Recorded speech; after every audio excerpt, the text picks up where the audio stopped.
Now I request our Chief Guest Sir to address our parents.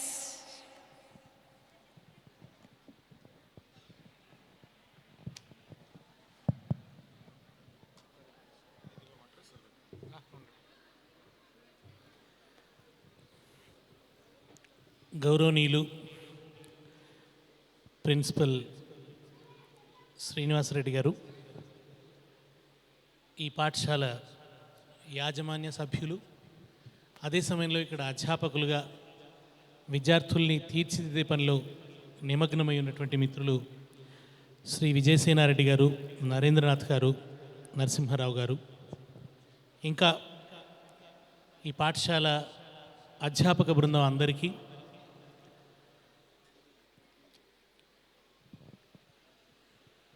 పిల్లల తల్లిదండ్రులందరికీ ఇవాళ 6వ వార్షికోత్సవం సందర్భంగా తాము పొందిన విజయాలకి బహుమానాలు అందుకుంటూ అద్భుతమైనటువంటి సాంస్కృతిక కార్యక్రమాల్లో తమ ప్రతిభను చాటుకుంటున్న పాఠశాల విద్యార్థులందరికీ కూడా హృదయపూర్వకంగా అభినందనలు తెలియజేస్తున్నాను.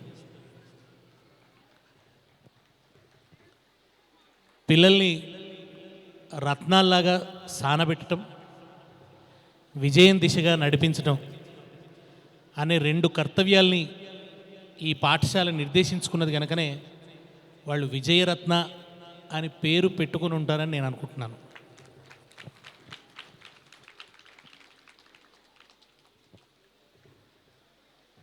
నేను నిజానికి 5 గంటల వరకు ఈ సభకు రావాల్సింది, కానీ ఇవాళ ముఖ్యమంత్రి గారి దగ్గర పని ఒత్తిడి ఉండడం వల్ల నేను అసలు సీఎం రెసిడెన్స్ నుంచి బయటకి రాలేనటువంటి ఒక పరిస్థితిలో ఉంటే బయట చాలాసేపు నా కోసం ఎదురు చూసి ఏదేమైనా సరే ఇవాళ మిమ్మల్ని మా పాఠశాల వార్షికోత్సవానికి తీసుకుపోతామని చెప్పి రోడ్డు మీద వెయిట్ చేశారు మిత్రులు. యాజమాన్య మిత్రులతో పాటు మరో మిత్రుడు ఈటెల రాజేందర్ గారికి పర్సనల్ అసిస్టెంట్గా ఉన్నటువంటి కరుణాకర్ రోడ్డు మీద నా కోసం చాలాసేపు వెయిట్ చేసి ఎంత రాత్రైనా సరే మీరు రావాలి, మాట్లాడాలని చెప్పి నన్ను ఇవాళ ఇక్కడ దాకా తీసుకొచ్చినాడు. ఈ సందర్భంగా ఆ 2 మిత్రుల ఆత్మీయతకి కృతజ్ఞత తెలియజేస్తూ ఆలస్యంగా వచ్చినందుకు మీ అందరి నుంచి మన్నింపును వేడుకుంటున్నాను. నాకు పాఠశాల వార్షికోత్సవాలకు రావడం అంటే చాలా ఇష్టంగా వస్తాను నేను. ఎందుకంటే మీ అందరికీ తెలుసు మన దైనందిన కార్యక్రమం ఎట్లా ఉంటుందో, చాలా యాంత్రికతతో కూడి ఉంటుంది. పొద్దున్నగానే పరుగులు పరుగులు పరుగులు పరుగులు. అసలు నిజానికి మ్యాన్ ఈజ్ థింకింగ్ ఎనిమల్ అన్నారు తత్వశాస్త్రజ్ఞులు. మనిషి ఆలోచించగలిగిన ప్రాణి అన్నారు, కానీ ఇవాళ ఎట్లా మారిపోయిందంటే మ్యాన్ ఈజ్ ఎర్నింగ్ ఎనిమల్ అన్నట్టుగా మారిపోయింది. సంపాదించడం కోసమే బతుకుతున్నాం అన్నట్టుగా ఎందుకో తెలియని ఒక వేగంలో పడి కొట్టుకుపోతున్నారు జనమంతా కూడా. హాయిగా నవ్వటం కూడా మర్చిపోతున్నాం. పాడుకోవడం లేదు, ఆడుకోవడం లేదు. ఇవాళ చాలామంది పరిస్థితి ఏమిటంటే అసలు పాట అంటే ఏమిటో కూడా మర్చిపోయిన పరిస్థితి. 2 పాటలు తెలుసు, ఒకటి చిట్టి పాట, రెండోది వేలం పాట. ఈ దశలో ఈ వార్షికోత్సవానికి వచ్చి చిన్నారి పిల్లల పవిత్రమైన వాళ్ళ ముఖాలు చూస్తే, నిష్కల్మషమైనటువంటి వాళ్ళ చిరునవ్వులు చూస్తే, వాళ్ళలో ఉన్న ఉత్సుకత చూస్తే, వాళ్ళ కళ్ళల్లో వెలిగే వెలుగును చూస్తే, ఏదో నేర్చుకోవాలన్న వాళ్ళ తపన, లోకాన్ని కొత్తగా చూస్తున్నటువంటి వాళ్ళ జిజ్ఞాస, వాళ్ళలో అంకురిస్తున్నటువంటి కళాత్మకత, వాళ్ళలో ఉన్నటువంటి అధ్యయనశీలత, ఇవన్నీ చూసినప్పుడు ఒక కొత్త ఉత్సాహం వస్తుంది. ఇంకా చెప్పాలంటే కొంచెం ఆరోగ్యం బాగుపడుతుంది కూడా. మనకు కొంచెం బీపీ పెరిగినప్పుడు, షుగర్ పెరిగినప్పుడు ఏదన్నా పాఠశాలకు వెళ్ళి కొద్దిసేపు స్కూల్ పిల్లలతో గడిపి వస్తే మంచిది, ఆ పిల్లలతో కొద్దిసేపు మాట్లాడి వస్తే మంచిది. ఖచ్చితంగా కొంత ఆరోగ్యం మెరుగుపడుతుంది మనకి. ఆ పిల్లల దగ్గర నుంచి వచ్చేటటువంటి ఆ నిర్మలమైనటువంటి వైబ్రేషన్స్తో తప్పకుండా మన ఆరోగ్యం బాగుపడుతుంది. ఆ పిల్లలతో గడిపే తీరిక కూడా లేకుండా అయిపోతున్నది వాళ్ళ. ఇంట్లో ఉన్న తమ పిల్లలతోనే తీరికగా గడపలేనటువంటి పరిస్థితిని వాళ్ళ తల్లిదండ్రులు ఎదుర్కొంటున్నారు. ఇంతకుముందు చెప్పినట్టు ఎందుకు పరిగెత్తుతున్నామో తెలియదు, ఒక వేగంలో పడి పరిగెత్తుతున్నాం. ఇటువంటి దశలో ఈ పిల్లలతో గడపడానికి వాళ్ళు, అందుకనే నేను ఆలస్యమైనా సరే ఇక్కడ రావాలి, ఈ పిల్లలతో కొద్దిసేపు గడపాలని చెప్పి నేను ఇక్కడ దాకా వచ్చిన తర్వాత చూస్తే చాలా ఆనందమైంది. చాలా వైభవంగా ఈ స్కూల్ డే ఫంక్షన్ జరుగుతూ ఉన్నది. పిల్లలు చాలా అద్భుతంగా ప్రదర్శిస్తున్నారు. అప్పుడే తాండవం చేశారు, అప్పుడే జానపద నృత్యం చేసినారు, అప్పుడే పంజాబీ ఫోక్ డాన్స్ చేసినారు, అప్పుడే అద్భుతమైనటువంటి దేశభక్తి గీతాన్ని ప్రదర్శించినారు. చూస్తుంటే ఆ చిన్నారి పిల్లలంతా కలిసి జాతీయ పతాకాన్ని పట్టుకొని పిడికిలి బిగించి వందే మాతరం వందే మాతరం అంటుంటే హృదయం ఒప్పొంగింది. పొద్దున్నేస్తే రోజు టీవీ కార్యక్రమాలు చూస్తున్నాం, దరిద్రపు కొట్టు కార్యక్రమాలు చూస్తున్నాం. టీవీ చూస్తున్నంతసేపు మెదడు పగిలిపోతున్నట్టు అనిపిస్తుంది. ఏ కార్యక్రమం నచ్చదు, విధి లేక చూస్తుంటాం. నచ్చని కొద్దీ ఛానల్ మారుస్తుంటాం. టీవీ చూడకుండా ఉండలేము, చూస్తూ ఒక దగ్గర ఎక్కువసేపు ఉండలేము. ఛానల్ వెనక ఛానల్ మార్చేస్తూనే ఉంటాం. అట్లా టీవీ వికృతమైన దాడి, ఆ వికృతమైన కార్యక్రమాలు చూసి విసుగెత్తిన మనకి చిన్నారి పిల్లలు సంస్కారవంతమైనటువంటి ఒక సాంస్కృతిక ప్రదర్శన ఇస్తుంటే నిజంగా ఇట్లాంటి కళాత్మక అభిరుచి పిల్లలలో నెలకొల్పాలి. వీళ్ళు రేపటి సమాజాన్ని శుభ్రపరుస్తారు ఇట్లాంటి వాతావరణంలో ఈ పిల్లలు పెరిగితే అని ఆ పిల్లలు ఆ డాన్స్ ప్రదర్శిస్తున్నంతసేపు నాకు అనిపించింది. పిల్లల్లో ఒక మంచి అభిరుచిని పాదుకొలుపుతున్నందుకు నేను విజయరత్న పాఠశాల యాజమాన్యానికి, ఈ పిల్లలకి ఇంత మంచి ఇవన్నీ నేర్పించినటువంటి టీచర్లకి నేను మొట్టమొదట అభినందనలు తెలియజేస్తున్నాను.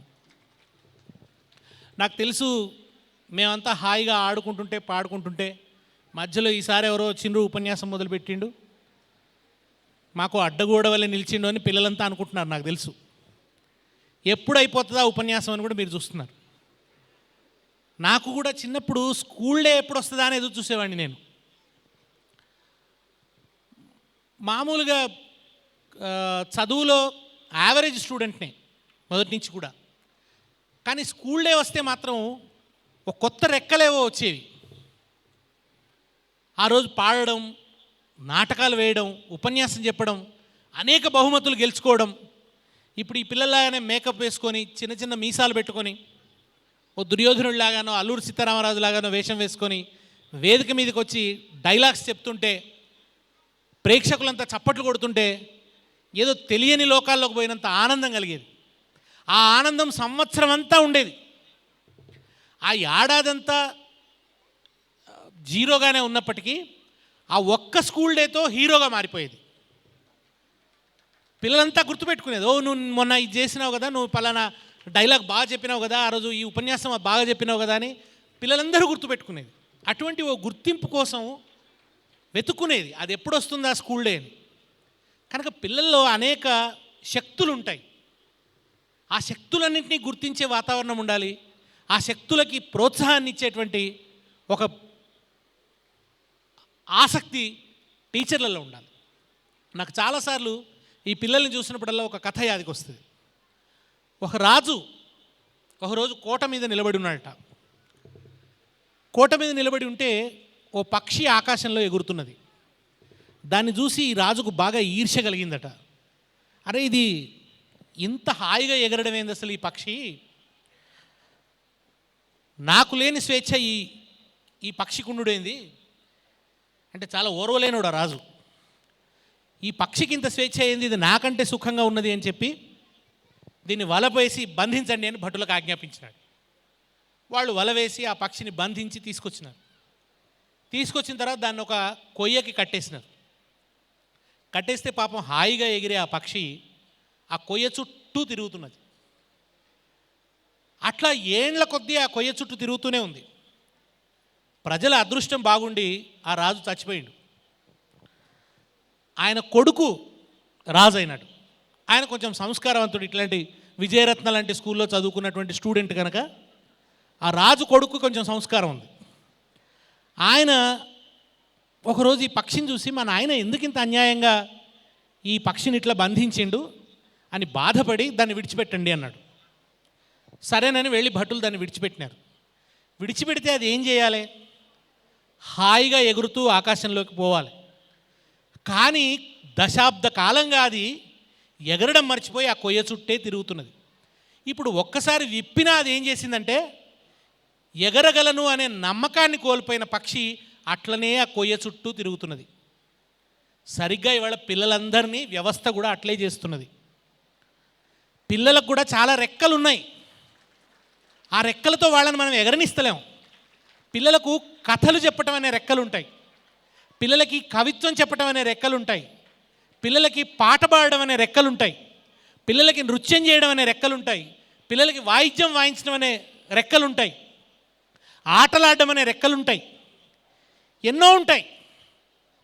ఈ రెక్కలన్నీ హాయిగా విప్పుకొని పక్షిలాగా వాళ్ళు ఎగరడం కోసమే స్కూల్కి వస్తారు. మొగ్గలు పూలు కావాలని మనం స్కూల్కి పంపుతాం. కానీ ఇవాళ స్కూళ్ళ వాతావరణం ఎట్లా తయారైందంటే, పూలు కూడా మొగ్గల్లాగా మారిపోయే రకంగా వాతావరణం తయారైంది. మనందరం ఏం చేస్తున్నామంటే, ఆ మొక్కల్లాంటి పిల్లలకి మన కోరికలనే బండరాళ్ళు కట్టి ఇక పెరగమంటున్నాం. ఆ పెరుగుతున్న మొక్కకి బండరాయి కడితే ఏమవుతుంది? అది పెరుగుతుందా? వాళ్ళ మీద బండరాళ్ళ లాంటి మన కోరికలన్నీ వాళ్ళ మీద పెడుతున్నాం.